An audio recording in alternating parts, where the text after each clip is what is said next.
Hello, everyone. Welcome to the Philosophy Society of Bukidnon first annual philosophy conference. This is the afternoon session. So later this afternoon, we will listen to the two more plenary speakers.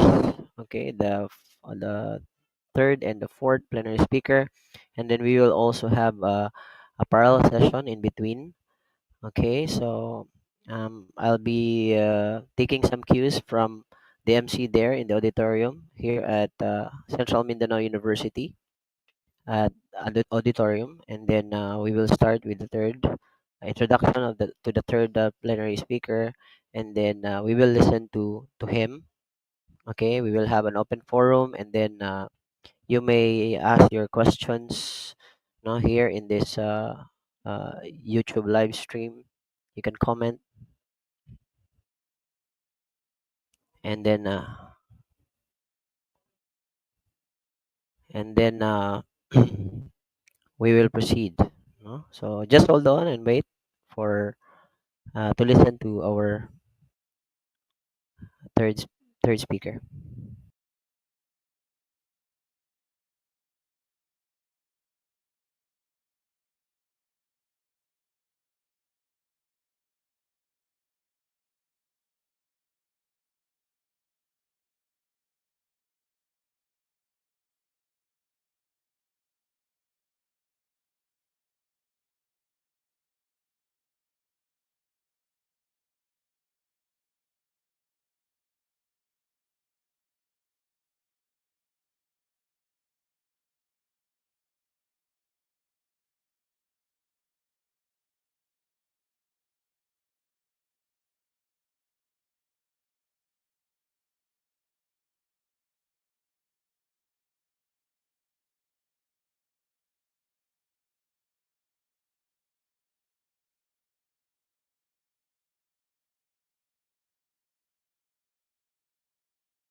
Dr. Hernandez, are you there? Can you hear me?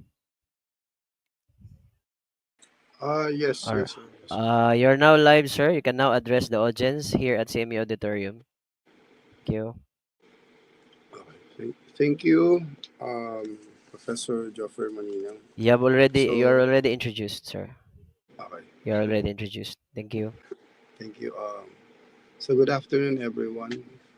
I'd like to thank the Philosophical Society of Bukidnon for inviting me to speak before you. So the title of my paper is on the impossibility of decolonization. So, given the current state of climate technology, we are uniquely positioned to confront the urgent and relentless threats of catastrophe unfolding before our eyes. So, next slide, please. As I was writing this paper no, until just this early morning, classes across Naga City and much of Bicol have already been suspended in anticipation of Typhoon Pipito's arrival.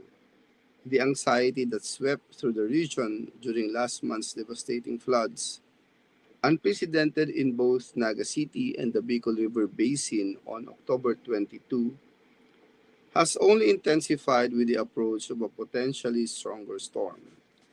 For those already impacted by a chain of typhoons, Christine, Mars, Leon, Nina, Ophel, Pipito, recovery feels like an unfulfilled promise as they struggle to rebuild lives torn apart time and again. Next slide, please. So consider, for instance, the story of my sister Christine, who, along with her family, evacuated to the municipal health center in Gainza, just next to her home. So you can see that's actually her car. Since October 22, they have endured nearly 2 weeks of flooding, during which she lost nearly everything she had painstakingly earned: a car, two motorcycles, televisions, and many other equipments from her husband's computer shop. Almost starting from scratch, she spent 2 weeks cleaning and restoring their home, only to face yet another looming storm. Her story is not isolated. It echoes the experiences of countless others who are enduring an unending cycle of devastation. Next slide, please.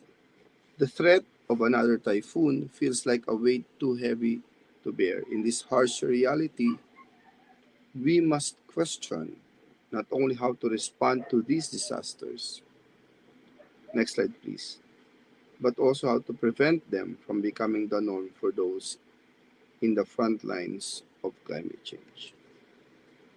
Next slide please.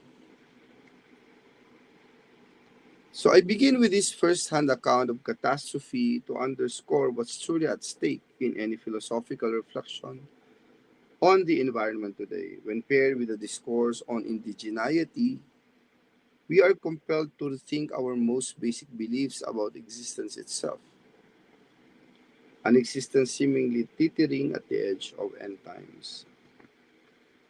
How then can we conceive of indigenous culture and the environment as an intertwined reality? What does their relationship reveal in the shadow of global events, like the brutal conflicts in Ukraine, Israel, Gaza, and the tensions with Iran and Hezbollah, and even the recent return of Trump to the US presidency, that hold a chilling potential to reshape or even end life as we know it? These questions press upon us, demanding answers that are neither abstract nor distant, but grounded on the urgent lived realities of those who endure climate crisis and the weight of history alike. Next slide, please.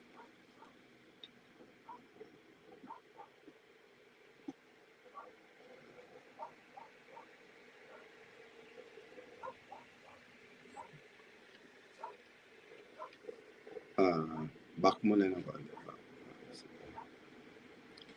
These questions are indeed timely, As we celebrate World Philosophy Day, we are called not merely to ponder abstract concepts, but to confront the meaning of the world, if there is still such a world that we can meaningfully speak of. To my mind, a fitting philosophical response with a fundamental thinking what it means to be human in a world on the brink of a dystopian future. Such reflection, however, has always tended to be generic and often reveals itself unable to answer the most concrete and pressing questions of our times.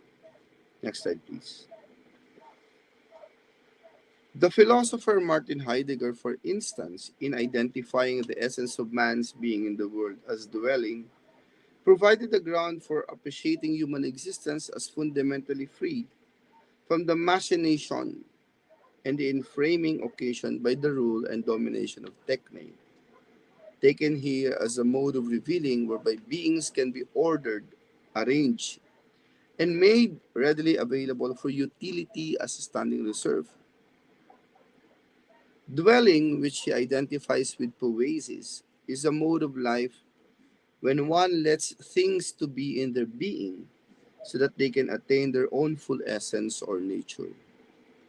Its essence lies in that experience of remaining or staying in a place where one is brought to and remains in peace. Being at peace, one is then preserved from harm and danger, and thus truly free. Yet this phenomenological invitation to dwelling demands a concretization whereby the notion of the world is manifested in correlation to a real and personal subject. Next slide, please. Here, the usual understanding of the concept of indigeneity appears to be a profound radicalization of Heideggerian dwelling. Accordingly, indigenous ways of life embody a mode of dwelling deeply attuned to place, time, and the intrinsic value of beings, an existence bound to the rhythms of land, kinship, and ecological respect. Indigeneity in its practices and cosmologies reveal a form of dwelling in which the world is not merely a resource, but a living entity deserving of reverence and stewardship.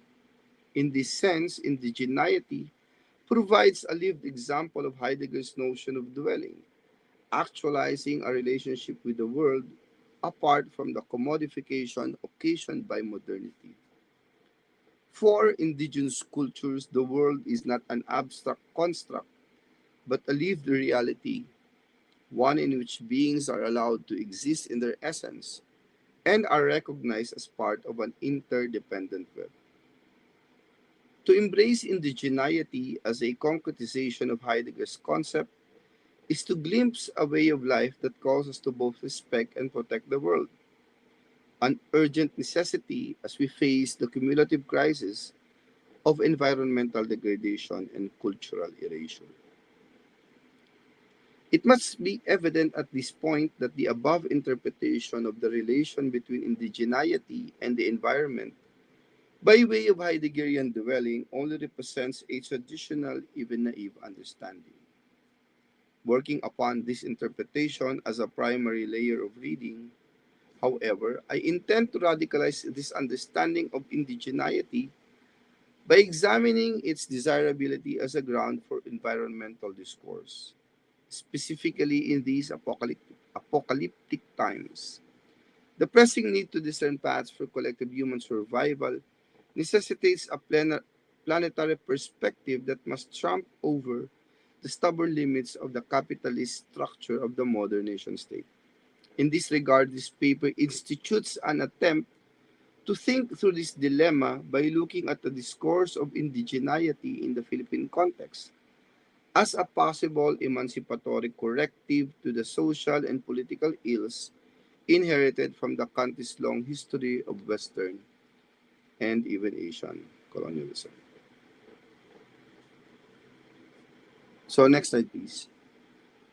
In this paper, then, I argued that the linking between the discourse of indigeneity and emancipation is unfortunately hunted by discursive complicity. So next slide, please. I illustrate my thesis by examining the following. First, the construction of indigeneity as an Orientalist project. Second, the insertion of indigeneity into Philippinization as part of the official nationalist statecraft. And third, the promise of indigeneity as a decolonization project. I conclude my reflections by selectively carving out a path that separates the discourse of indigeneity from its complicity with nationalist discourse, if it is to become a fruitful ethic for caring about the environment. So, first, next slide, please. So, first section, indigeneity and Orientalism. So, Orientalism as a master concept coined and theorized by Edward Said implied an epistemic circle which prevented the possibility of a conceptual outside. Following Michel Foucault's notions of knowledge and as power, Said was oriented to the deconstruction of the hegemonic power relations stemming from the West's construction of the Orient or the East as its proper other, exotic, primitive, mysterious, backward, and inferior, as opposed to its own ostensibly rational and civilized character. Unwittingly, however, Said's greatest achievement was to highlight the nature of Western colonial epistemology as, as the only inescapable horizon upon which any scientific understanding of the other, whether in anthropology, sociology, history, philology, etc., can commence. All the concepts produced within this all pervasive discourse would thus always and already be captured within the cycle of epistemic violence that render the Oriental, whether in colonized Asia, Africa, or in South or Latin America, imprisoned as an effect of the Western colonial episteme. Okay, let me just.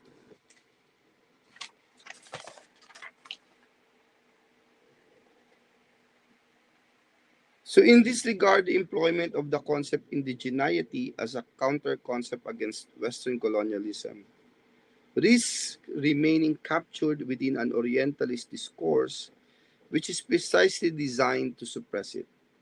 Etymologically, it comes from the Latin root indigena, meaning native or born in a place. Its adoption into the English language at the outset of the 19th century was a colonial marker employed in order to discriminate foreign settler populations from the native inhabitants whom the term indigene referred to by the accident of birthplace without regard to ethnic difference. Combining the word indigene with the suffix ity, the term indigeneity is formed. This word emerged to describe the distinct qualities, cultural heritage, and identities of indigenous populations across various regions. In the context of the 19th century, the term indígena is used equivalently with the term natural. The eminent social historian Father John Schumacher, a Jesuit, explains that the Spanish term natural, or native in English, did not signify anything more than the place of birth, without determining whether the person so denominated was of Spanish or Indian blood. Here, it becomes clear that indigeneity as a concept should at the least be simply neutral with regard to its employment within an anti-colonial context. Its captivity within Orientalism, however, implies a misrecognition of its potential as an ideological marker. Instead of being an anti-colonial concept, it actually defined itself as part of the conceptual arsenal within the very heart of the Eurocentric colonial project. To accept it as a category of resistance, as in the case with the examples of the different indigenization projects within Filipino philosophies and historiographies, is to precisely fall trap within the hegemony of the same ideological structures of false consciousness that it aims to combat. So next slide, please. At this juncture, I illustrate the epistemological trap using the incisive argument presented by the Bicol philosopher Victor John Locke. So you see him now. I hope he's watching now. Okay, next slide, please.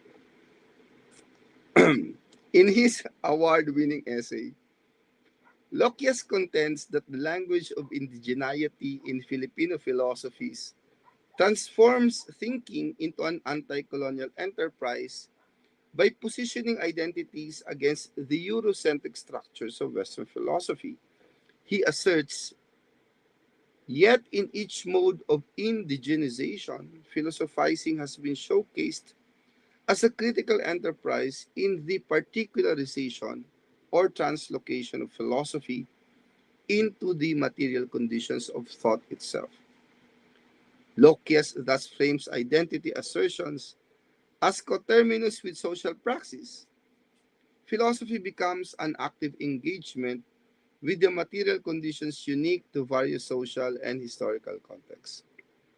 He concludes that indigeneity is a critical act of thinking, on the one hand, as a decolonial project in its Filipinist orientation, while being, on the other hand, as a differential recognition of the experience of diversely normative historical and sociocultural conditions of thinking through indigenous philosophizing in the peripheries. This maneuver, Locke argues, offers a more responsive and relevant approach to addressing the real problems of Philippine society, a society that has been historically articulated within colonial and post-colonial frames. Consequently, Filipino philosophy and its practitioners become capable of effecting meaningful social change. However, there are two fundamental problems with this argument, one general and one specific. The general issue lies in the failure to recognize that the indigenization of thinking is in fact a nationalization of philosophy that mirrors Filipinization, which can be understood as an ideology rooted in Ilustrado nationalism. This nationalism, which gained prominence during the Spanish colonial period, sought to legitimize itself through an elitist bourgeois Hispanophilia, positioning itself as the intellectual heir of colonial structures. In this way, the indigenization of native worldviews or thought systems and their subsequent labeling as Filipino philosophies unjustly inscribes them within a discourse that was historically designed to marginalize them. To illustrate this further, we must examine how figures like Jose Rizal and his fellow Ilustrados, who advocated for a modern Filipino identity, initially excluded indigenous groups such as the Moros and the mountain tribes. These groups were deemed savages, tribus salvajes, and rendered insignificant within the nascent Filipino national project. This exclusion is emblematic of the broader colonial and nationalist project, where the Filipino identity was constructed by filtering out those who did not conform to the Eurocentric ideals that were central to the project of Filipinization. Such a framing undermines the potential for truly decolonial thought by anchoring indigeneity within a nationalist narrative that perpetuates exclusion rather than embracing a more pluralistic understanding of identity and thought. Here, I like to quote Rizal. Next slide, please. Okay. I'll be reading only the English version, but you have the Spanish. So the magnitude of the savage races does not matter because they constitute only a small number of souls, and the Filipinos do not demand the extension of the liberties of constitutional life over the savage tribes. So on the one hand, the specific problem with the indigenization of philosophy as a critical praxis lies in its failure to recognize the linguistic violence stemming from the Orientalizing use of the term indigenous itself, whether in its Latin, Spanish, or English forms, in order to suggest an anti colonial character within them. This amounts to an epistemological capitulation whereby the impossibility of finding an acceptable term capable of eliciting the required anti colonial sentiment to combat Orientalism itself. Further, there is also the problem of how to justify a given worldview or thought system, for instance, Bicol or Bisaya, as a national or Filipino philosophy without falling into the fallacy of hasty generalization. A specific worldview, while it may be true and good for a particular ethnic group, may not always be true and good for others. And this is the classic case of ethnocentrism. Of course, with Eurocentrism as the first and most influential ethnocentrism. Next slide, please. So I come now to my third part. So, given the inherent limitations of going beyond Orientalism, we see how the project of decolonization aligns with the structure of my paper. So, for those of you who are asking what's my main point, here it is. No? Okay. The possibility of decolonization arises or can happen only when the language used in order to carry it out is stripped of its nationalist baggage. So if we adopt indigeneity under erasure, we can employ it as a tool to confront the legacies of colonialism, where it can offer an alternative to the neoliberal capitalist frameworks embedded in the very notion of the Philippine nation state. Decolonization thus calls for a radical reimagining of sovereignty, autonomy, and relationality, values deeply embedded within indigenous lifeways but overlooked by mainstream political frameworks. Thus, to decolonize indigeneity is to reclaim indigenous knowledge systems, governance structures, and sustainable practices that offer alternatives to exploitative capitalism. As Deleuze and Guattari suggest, such decolonization moves from rejecting colonial frameworks to dismantling the internal colonialism within national or nationalist projects. In the Philippines, where indigenous groups and uh, in the southern part, they are collectively called Lumats. No? Indigenous groups still grapple with displacement and marginalization. Decolonization embodies a root or a route, no, to self-determined futures rooted in ecological stewardship and indigenous sovereignty. This decolonial approach positions indigeneity as an active resistance to both external and internal colonial forces, reclaiming identities and redefining roles on indigenous terms. Thus, the decolonial potential of indigeneity is not merely about rejection, but about reasserting a framework grounded in an ecological and ethical respect for life. In line with Hannah Arendt's vision of plurality and relationality in the human condition, such a redefined indigeneity resists the monolithic and instead champions multiplicity, suggesting paths forward that reconfigure humanity's place within the world. So, next slide, please. The last part. Okay. Indigeneity and the apocalypse by way of a conclusion. So, in concluding this paper, I suggest an antinomy, perhaps the paradoxical ground upon which decolonization might stand. Either we abandon the concept of indigeneity or we retain it under erasure. Next slide, please. So, the first choice, abandonment, seeks to liberate the language of the colonized from its entrapment within Orientalist frameworks.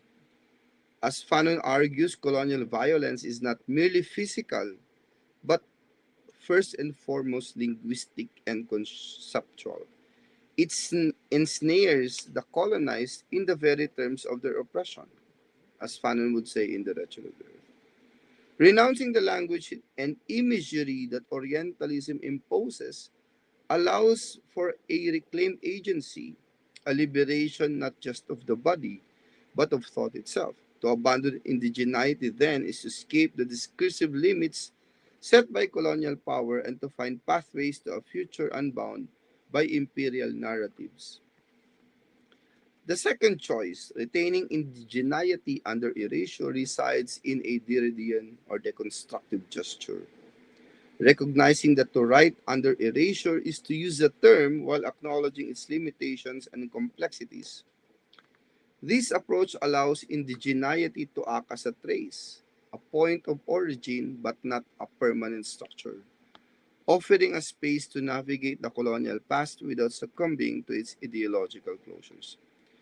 This is especially relevant in the face of the environmental crisis, where the indigenous experience of the ongoing apocalypse holds a unique insight. As Nietzsche observed, only those who have survived the crisis would know how to find a new way forward. Indigenous communities, having endured centuries of dispossession, can draw upon resilient frameworks that oppose despair with strategies of regeneration, adaptation, and hope. So, this dilemma, the choice between the future and the past, forgetting and remembering, embodies what Kant would call as the antinomy of pure reason, where both paths hold validity yet appear contradictory. For as Arendt reminds us, true emancipation looks towards the future even as it wrestles with the weight of history. The challenge then is to hold both visions at once, to seek freedom unbound by coloniality while learning from the resilience and wisdom already embedded within indigenous thought. So the future of emancipation then is not a break but a paradox, a path that both acknowledges and transcends the shadows of empire. So I would like to end my paper with this very famous line from uh, Bob Marley. So emancipate yourselves from mental slavery. None but ourselves can free our mind. So with that, I thank you for listening, and I hope I was able uh, to deal with the theme in my lecture. Thank you very much, everyone. Thank you very much, Dr. Michael Roland Hernandez of the Professor of Philosophy and Instructor of History at Ateneo de Naga University.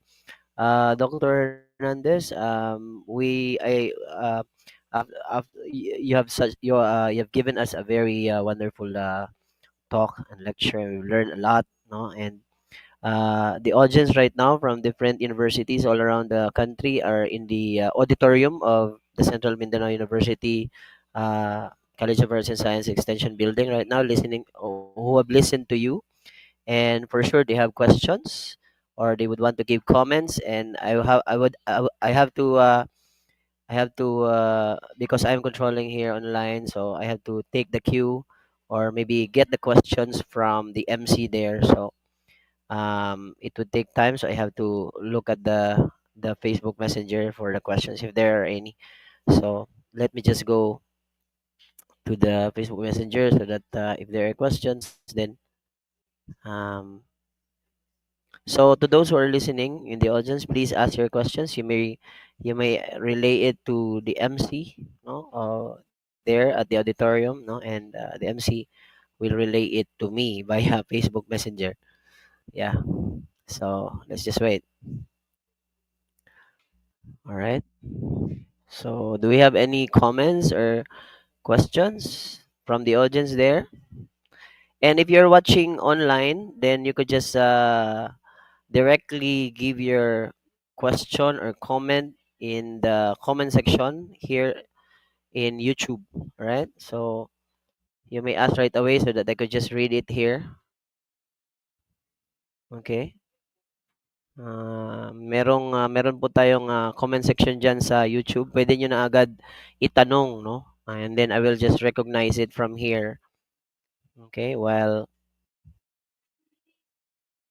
okay. So 1% na lang daw yung MC dun sa ano. Maybe someone who is there at the auditorium, no? Like to Sige, any questions? So, if you're watching, if you're in the auditorium or you are somewhere else, you may ask your question right away in the comment section. No, as you can see in this YouTube live, there is a comment section there. You could comment right away. You could post it just like this one, no?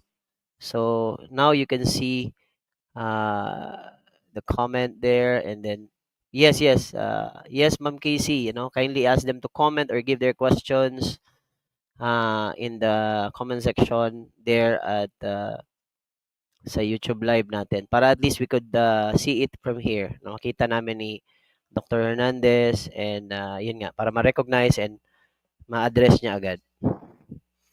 So please do not hesitate to give your comments or or ask your questions. So we are waiting here. Sige po, sige po.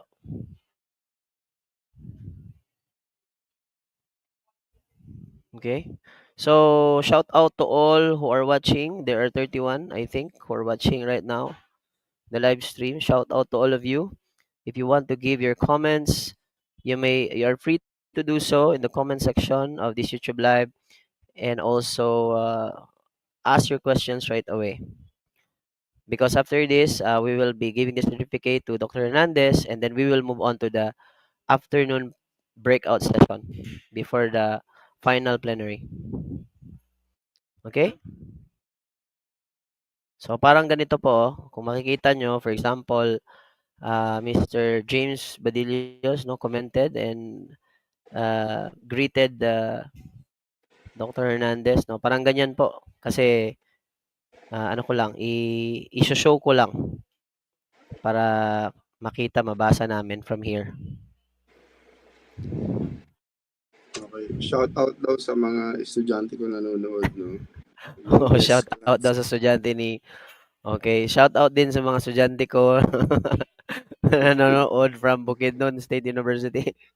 Doon kayo mag-comment Philosophy sa majors. mga videos. Ganyan na So, talaga tayo. Kailangan na tayong so, meron na tayong yes. virtual presence. Oh, by the way, I am Jofer from Buksu. No? Ah, ini-invite And, ko yung mga estudyante ko na oh, i-follow, subscribe kay oh, Doc Joffer, to no? more conferences and to more engagements. No? So si Dr. Fernandez kasi una kaming nag-meet niyan sa POP conference, 'di ba? 10 years ago, Sa actually. tagal na 'yon, no? Tagal na kami magkakilala ni Dr. Hernandez kaya pero hindi ko makalimutan si Dr. Hernandez kasi nung ano lagi niyang bukang bibig si Edith Stein eh. So lagi Next niyang time bukang ba? bibig at that time, no? Together with JJ, sino pa nga ba yung nandun? Yung mga taga Ateneo, the UP, maraming universities, no? Also Yeah, yeah. from here in Mindanao, Visayas, napakarami. Teka lang, meron yatang nag-comment. There is a comment from Father Eric of San Isidro College and gusto kong ipaabot sa iyo, Dr. Hernandez, na sabi niya dito, Doc, can hermeneutics help us in deepening? Ipo-post ko na lang kasi Okay. para makita ng lahat, no? Doc, can hermeneutics, post ko na lang. Ayan. Doc, can hermeneutics help us in deepening our desire to understand the issue of decolonization? Yun yung tanong niya. From Father Eric of San Isidro. Ayan, show ko. Ayan. Ayan yung question, Doc Hernandez. Thank you, Father Eric, for giving this question.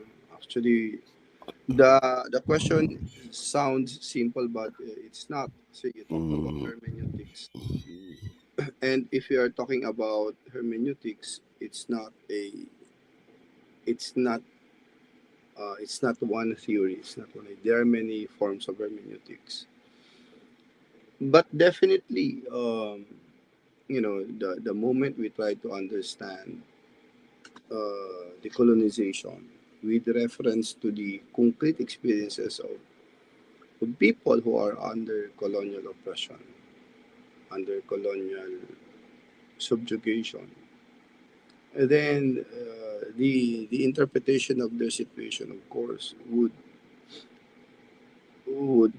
would demand not only a theoretical understanding but a concrete, empathic, uh,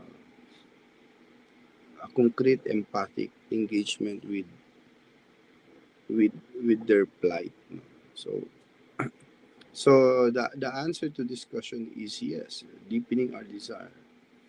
Okay, but of course, of course, coming to this conference, I really wanted to go to Bukidnon, but due to the many things that happened, no, I resumed just from abroad, and then dahil nga medyo malayo.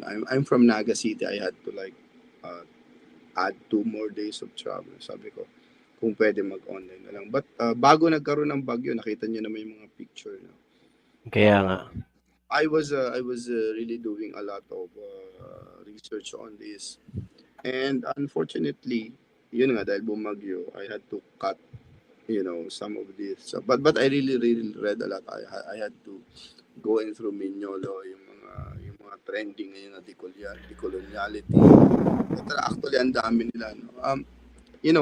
Of course, there are many things that have to be said and can be inserted here. But yes, definitely, we need, I would say, just to qualify, a more empathic way to understand the issues confronting indigenous peoples and cultures. No?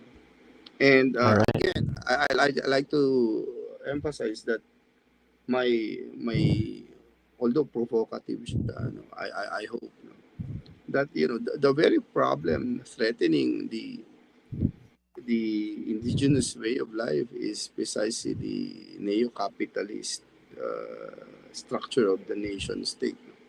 Actually, I'm sure a lot of people here know, no, kasi actually I'm actually using the Bukidnon gift from given to me when I did the plenary for Wow. PSBI. Yeah, And yeah. it's with me here.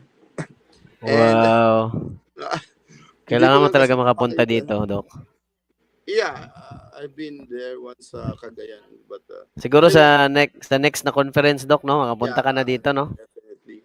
And Oo. I actually have with me here yung libro ni Professor Alamon, I Wars see. of Extinction. So, ang pinaka insight ko rito is whether you like it or not, it's really the nation state that actually pushes for the extinction in the name of all these multinational capitalist corporations. So, ako Mhm. as a, of course, as a philosopher, I deal with theory, but I understand that theory does not really matter so much if it's not capable of effecting a real praxis. So yun, All right. I guess yun yung sagot ko ron. Thank Okay. you, Father, for your question. All right. Thank you.